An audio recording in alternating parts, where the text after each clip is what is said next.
Bake to the Future, the show where we examine what is happening in the baking industry with a future-focused lens. I'm Haley Blumenreich. And I'm Katie Jewell.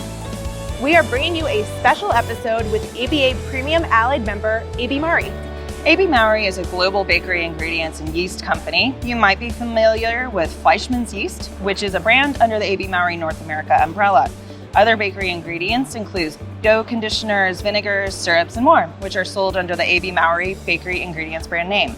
And today we are recording from IBIE, the International Baking Industry Exposition, where we had the chance to sit down with Rick Oleshak, VP of Marketing at AB Mauri, and Duff Goldman, pastry chef, executive chef of Baltimore-based Charm City Cakes, which is the bakery behind the show Ace of Cakes, Cookbook author, among other endeavors, including being a dad and a bass player rock star. So thank you guys for joining us on Bake to the Future today.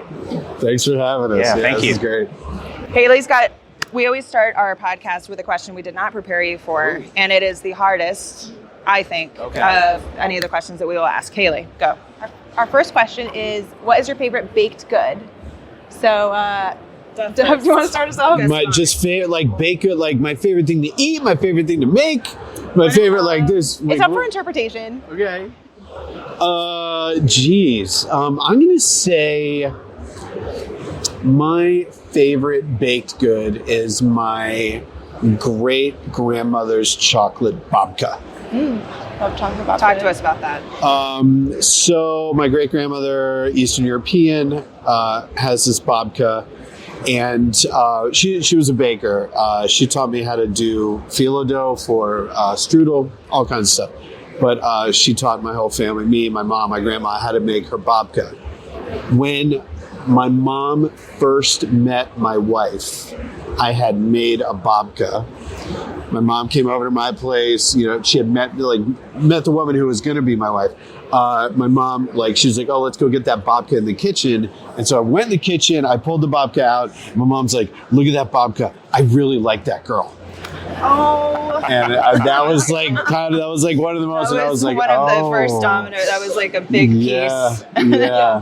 So the babka is it's pretty special. That emotional. It's also the best babka you've ever had. It's really good. Oh, jeez. Yeah. I feel like I can taste it right now. That's fantastic. It is just soft and pillowy and chocolatey and eggy and just good.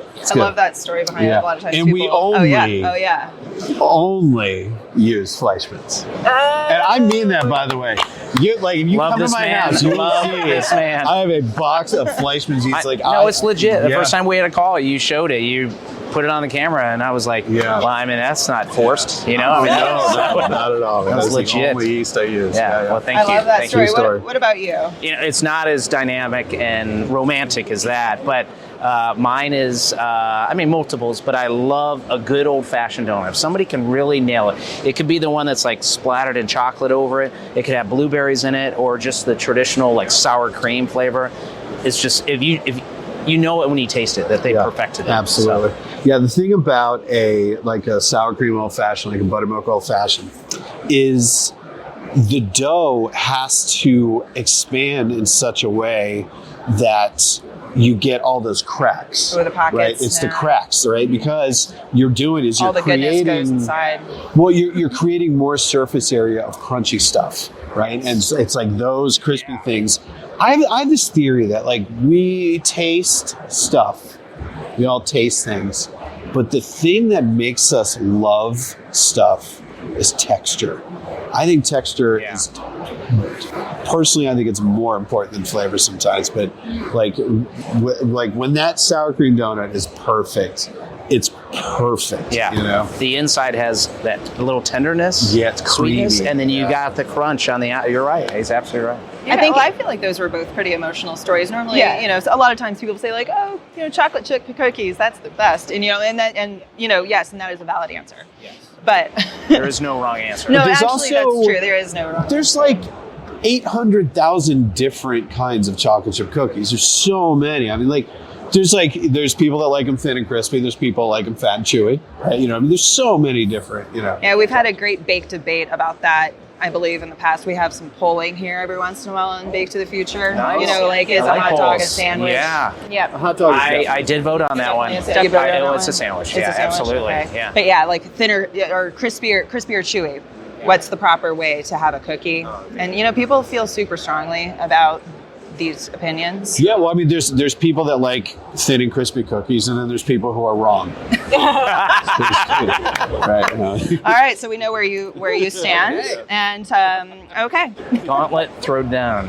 Well, obviously that was the most important part of our conversation today. Okay. But to move on from there, we do want to talk about IBIE because that is where we are right now. So I know this is your second time here, and so I want to hear about your impressions so far of the show. I love coming to the show because, my bakery is a bespoke cake shop, and we make 12 to 15 cakes a week. And I come here and I see machines that can make 100,000 cakes in a day, and it blows my mind. It just blows my mind. So, and I tell people, I think it's really good to come here, even though I am, probably never going to buy a machine like this. It's really important for anybody in the industry to come here and just see this and see this is part of what I do. Even though I don't do any of this, this is still we are all in the same sort of industry, and it's just, I don't know, it's good to know that stuff, Yeah, for sure. And so what are some, what do you think then, you're a more artisan baker, more small scale compared to these guys. What are some things that some of the bakers who are here and over on the retail side, what are some things that they could kind of learn from the artisan side, and what you do to be able to integrate into their operations? I see what you're saying. Yeah, I think there's a lot of back and forth, I think, between those two sort of dimensions of the baking world. I think one of them is a lot of these guys can see what I do and be okay, see this one thing that Duff does in his bakery? We can automate that, right? I can create a machine that can do that. And then for me, I could come here and be oh, you can automate that. Here's a way, because when you're a small bakery, your profit margin, even when you're a large bakery, when you're a small bakery, your margins are razor thin. You're not making a lot of money. And any way that you can save on labor, on materials, on waste, on, there's a lot of things that people like me can learn at a show like this. And as you guys have probably walked around together, what have you noticed Duff talking about that AB Mauri could kind of take into consideration? I think it's just, we tap into Duff, and we did this 3 years ago because we see him as, he's an artist, right? He's got that artistic eye.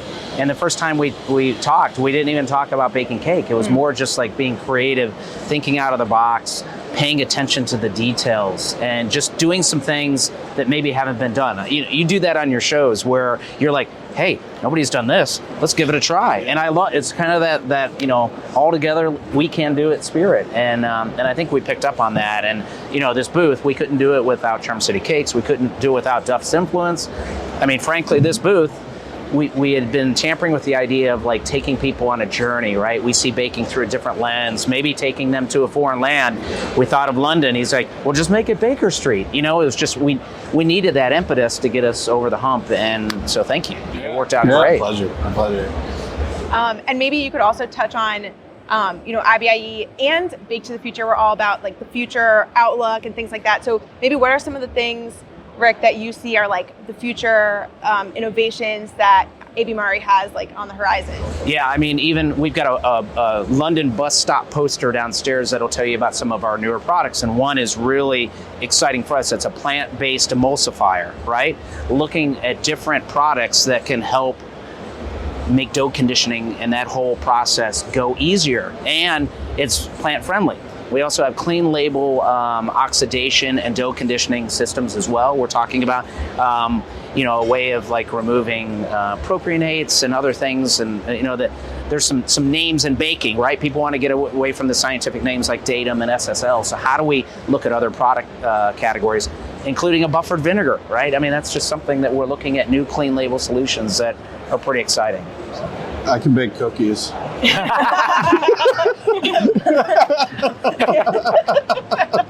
Well, you're also bakers or chemists as well, and artistry and chemistry and all the histories coming together.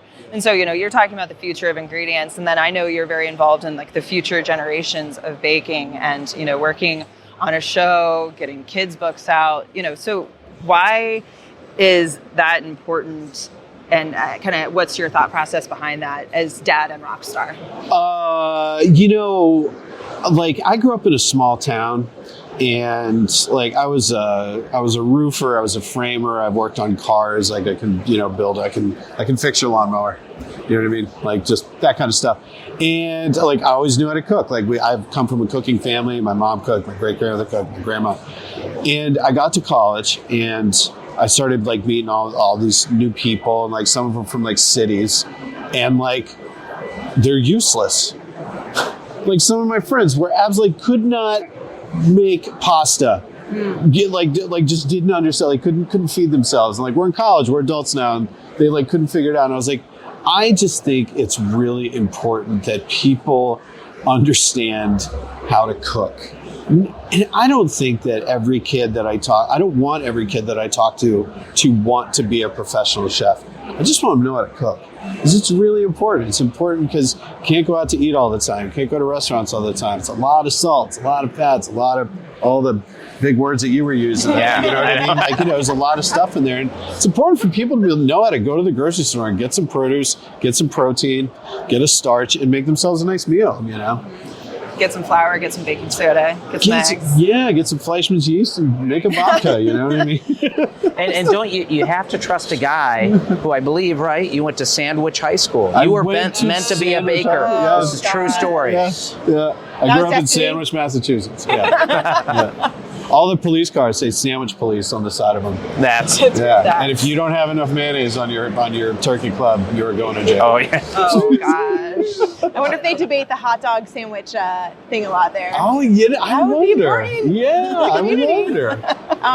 But a lot of your recent, I love Ace of Cakes, one of my favorite shows, and your recent stuff has been more geared towards kids. So what would you say is like, what excites you about educating kids? I think one of the things that I love is that like I am a kid, and like we just speak the same language. So like when I'm hanging out with kids, I feel like I'm amongst my peers. What do they teach you? Oh, so we were on Kids Baking Championship. This girl made some cupcakes, and she made a graham cracker crust and put it in the bottom, and then poured the cake batter on top. And I was like, that is so simple and so genius. Why haven't I thought of that? So I immediately put it in my next cookbook. Did you give a shout out? Of course I did.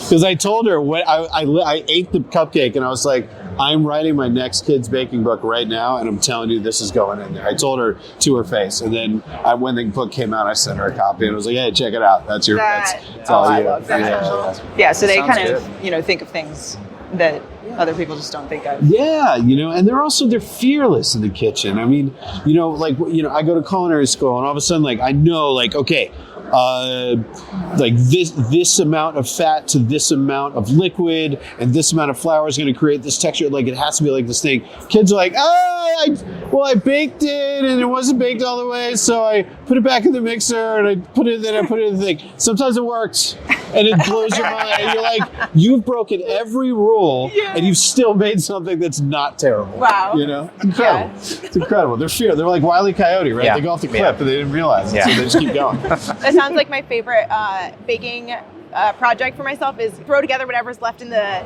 pantry, and you throw it in the oven and see what happens. Sure. And that kind of reminds me of it. I usually do that with like stew. The thing about a stew is like throughout the entire process of the stew, you can taste, okay, I need some salt, I need some lemon, I need whatever. With baking, you put it in the oven, that's it. You got to trust it. Yeah, it's like you either got it right or you didn't, like it's exciting. That's why, baking, like, I'm really happy now that like this is what I picked as like this is my life's work is baking, because it never ever gets old. There's always something new to learn. There's always something new to try. There's a new flavor. There's a new technique. There's a new area of the world that is doing something cool. There's always going to be something. You're never going to know everything. you're never going to know 1% of it. But I mean, there's always new stuff. It's always exciting. And I think it's like I'm a lifelong student. I'm going to be a student, for forever. And it's great because there's always new stuff to learn. I need to learn all those big words you just said. I don't know if I can remember them, but Right? it is It's an interesting. ancient art form too, but it is always innovating. Absolutely. And you said it just a minute ago. It is hard art, but there's a lot of science to this too. But you got to be careful on the science front too, right? We're talking about some of those longer words, right? You want to get back to the basics of yeast and flour, water, a little bit of salt. There you go. Yeah, right. That's the best thing for you. Yeah. Was there anything else you guys would like to add while we have you here? Anything you want to share? And I would like to paint the picture. Right now we are atop the AB Mauri booth, and it is a double-decker bus from London. Yes. And we have the Queen's Guard, right? We do. down We have there. the Buckingham Palace Guards. Yeah, and they they have these do a big changing. whisks. They do. We scrapped the rifles for safety. That's good. And That's went good. with the heavy whisks, right? Oh, and they've got the matching Yeah. Nikes. They've got the pageboy caps. Like it is, But, just to try and should we paint a talk picture about a the little little window vignettes, though? Yeah, let's talk that's about where that. Charm City came in, and Yeah. we said, hey, we want to create this experience along Baker Street. A traditional bakery, traditional tea shop, and it's also the fictional home of Sherlock Holmes. So we said, what can your team do to help dress this out? And you come down here and you see things, and the stuff's incredible, right? You've got cake slices out of globes and Sherlock's hat, or the vase with flowers.